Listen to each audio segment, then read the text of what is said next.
తమ్ముళ్ళు, మనం గెలిచిపోయాం తమ్ముళ్ళు. ఎలక్షన్ రాకముందే మనకి ప్రజలు గెలిపించేశారు తమ్ముళ్ళు. మనం చేసిన పనులు గతంలో ప్రతి ఒక్కరూ కూడా ఇప్పటికీ కూడా గుర్తుపెట్టుకున్నారు తమ్ముళ్ళు. ప్రజలకు రుణమాఫీ అన్నాము, గోల్డ్ లోన్ రుణమాఫీ అన్నాము, రైతులకు పంగనామం పెట్టాము తమ్ముళ్ళు, రైతులను అప్పుల పాలు చేసాము తమ్ముళ్ళు. కాబట్టి రైతులందరూ కూడా మనకే ఓట్లేసేస్తారు తమ్ముళ్ళు.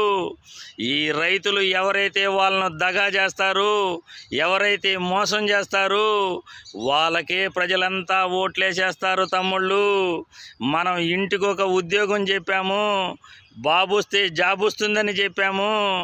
కాబట్టి మనం ఒక్క ఉద్యోగం కూడా ఇవ్వకుండా నిరుద్యోగులను మోసం చేశాం. కాబట్టి బాబుస్తే జాబ్ వస్తుందని నిరుద్యోగులకు పంగనామం పెట్టాం. కాబట్టి